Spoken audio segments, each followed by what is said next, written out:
साथियों अभी मैंने एक वीडियो बनाई थी, उसमें मैंने मोनिटोरियम के बारे में बताया था। मैं आपको बता रहा हूं, यदि आप ईएमआई नहीं भर पा रहे हैं तो आप मोनिटोरियम की मांग करिए। मोनिटोरियम कंज्यूमर का अधिकार होता है और बैंक आपको 6 महीने से लेकर के 2 साल तक का मोनिटोरियम दे सकता है, आपकी स्थिति, आपकी परिस्थिति को देखते हुए।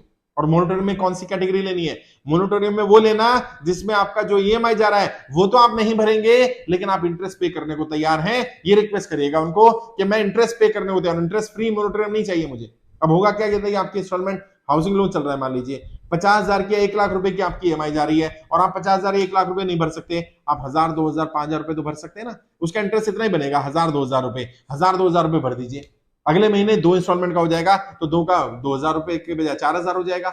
10,000 तक 15,000 तक जो आपकी रेंज है उतनी तक आप मोनिटोरियम ले लीजिए। अगर मान लीजिए वो कहता है एक ही इंटरेस्ट, एक ईएमआई का इंटरेस्ट जो बनेगा वो 2,000 बनेगा और आपको पता है आप मैक्सिमम 12,000 या 18,000 या 20,000 तक पे कर सकते हैं, तो आप 10 ईएमआई का यानी 10 महीने का मोनिटोरियम ले लीजिए और उसमें बोलिए कि इंटरेस्ट में पे करता रहूंगा हर महीने, ईएमआई में बाद में पे करूंगा।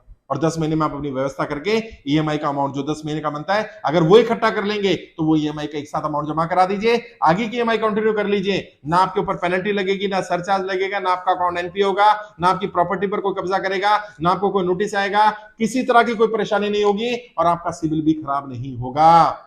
यही तो चाहिए था हमें। इंटरेस्ट फ्री पीरियड मिल जाए तो सरकार दे दे तो बहुत अच्छी बात है। जब तक सरकार इंटरेस्ट फ्री पीरियड नहीं दे रही है, जब तक सरकार 2 साल का समय इंटरेस्ट फ्री नहीं दे रही है, तब तक आप कम से कम इंटरेस्ट पे करके 2 साल का समय ले लीजिए, आपकी प्रॉपर्टी बच जाएगी। और तब तक हो सकता है सरकार पर दबाव पड़े, संख्या बल ज्यादा हो जाए तो सरकार लोन भी माफ कर दे। लेकिन अगर आप ईएमआई नहीं भर पाते, आपकी स्थिति खराब है, तो मोनिटोरियम कंज्यूमर का अधिकार होता है। बैंक आपको मोनिटोरियम देने के लिए मना नहीं कर सकता और बैंक ये नहीं बोल सकता कि अभी मोनिटोरियम की कोई स्कीम नहीं चल रही है। ये बैंक के अपने अधिकार है, विशेष अधिकार है। बैंक मैनेजर से बात करिए और जो एप्लीकेशन दे बैंक मैनेजर को रिटर्न में दे, ओरल बात मत करिए। बैंक में जाइए, रिटर्न में दीजिए, बताइए जब आपने लोन लिया था आपकी स्थिति कैसी थी, आज की स्थिति कैसी है, आप अपनी ईएमआई क्यों नहीं पे कर पा रहे हैं, कितने महीने का आपको मोनिटोरियम चाहिए और आप उसमें इंटरेस्ट पे करने को तैयार हैं, ये भी लिखिएगा ताकि ये पता चले कि आप बिल्कुल डिफॉल्टर नहीं है, आपकी परिस्थितियां खराब होने के कारण आप ये ऑप्शन ले रहे हैं। उसके बाद 6 महीने का, 8 महीने का, 1 साल का, 2 साल का, जितना समय ले उतने समय की जो ईएमआई बच जाए उन ईएमआई को पहले क्लियर कर दीजिएगा। उसके बाद अपना ईएमआई चालू कर दीजिए, आपको इंटरेस्ट भी नहीं लगेगा, पेनल्टी नहीं लगेगी, सरचार्ज नहीं लगेगा, आपका अकाउंट एनपीए नहीं होगा, आपके क्रेडिट स्कोर पर कोई फर्क नहीं पड़ेगा, क्योंकि ये आपका अधिकार है। आप इसके लिए बैंक को रिक्वेस्ट कर सकते हैं।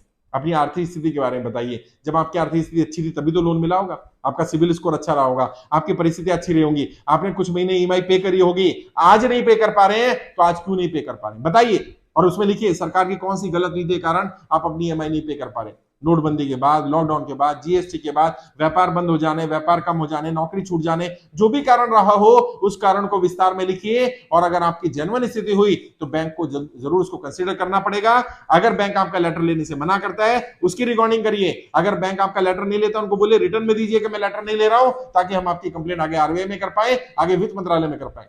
बैंक को किसी को भी प्रताड़ित करने का, परेशान करने का और आपको भी परेशान होने की कोई जरूरत नहीं है। ना बैंक को यह अधिकार है और ना आपने परेशान होना है। कोई गलत कदम मत उठाइए। अभी सरकार के आंकड़े 50,000 ज्यादा व्यापारी कर्जे के कारण आत्महत्या कर चुके हैं और पिछले 1 वर्ष में 20,000 ज्यादा लोगों ने आत्महत्या की है। ऐसा कोई कदम नहीं उठाना है आपने। मैं आपकी लड़ाई लड़ रहा हूं। कर्जा मुक्ति अभियान में फॉर्म भरिए, हो सकता है आपका लोन माफ हो जाए। फॉर्म भरिए, खुद फॉर्म भर दिया तो कम से कम 100 लोगों से फॉर्म भरवाइए। कोई गलत कदम मत उठाइए। मेरा पेज है शाहनवाज चौधरी भारतीय, फेसबुक पर भी मिल जाएगा, यूट्यूब पर मिल जाएगा, इंस्टाग्राम पर मिल जाएगा, ट्विटर पर मिल जाएगा। वहां जाकर के फॉलो करिए ताकि आपको आगे की जानकारी दी जा सके।